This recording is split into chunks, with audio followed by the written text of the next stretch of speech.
आज देखिए ऐसा है कि गुजरांवाला में जुराइम पेशा अनासर बेलगाम हो चुके हैं। दिन दहाड़े जिला के मुख्तलिफ मकामात पर बाकायदा नाके लगाकर मासूम और नहत्ते शहरियों को बिला खौफ खतर असलहा के जोर पर यह कमाल बनाकर सरेआम लूटा जा रहा है। हालत इस वक्त यह है कि पूरा जिला डाकुओं के हाथों यह कमाल बना हुआ है। रोजाना की बुनियाद पर रूनमा होने वाली डकैती, चोरी, राहजनी और दीगर जुराइम की वारदातों ने शहरियों को चकरा कर रख दिया है। डाकू दंदनाते फिर रहे हैं, पुलिस खामोश तमाशाई है।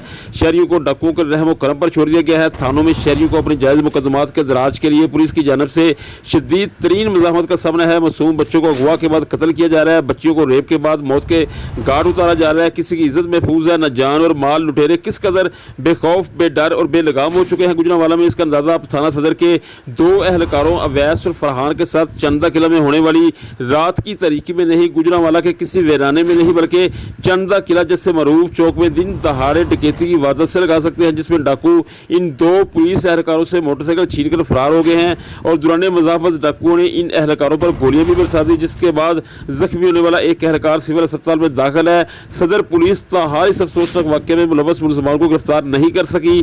शहरियों ने इस दिखराश वाक़े पर दुख और गम का इजहार किया है और कहा है कि डाकुओं के हाथों अगर पुलिस महफूज नहीं तो फिर इनका खुदा ही हाफिज है। पुलिस एहलकारों के साथ डकैती की इस वारदात ने जहाँ पुलिस की अपनी ही कारकर्दगी पर सवालिया निशान लगा दिया है, वहीं पर शहरियों के खौफो हरास में भी शदीद इजाफा हो चुका है। शहरियों ने RPO राव अब्दुल करीम और CPO सरफराज अहमद फलकी से संगीन सूरत का सख्त नोटिस लेकर जिला में अमन व अमान के हवाले से फौरी इक़दाम करने का मुतालबा किया है।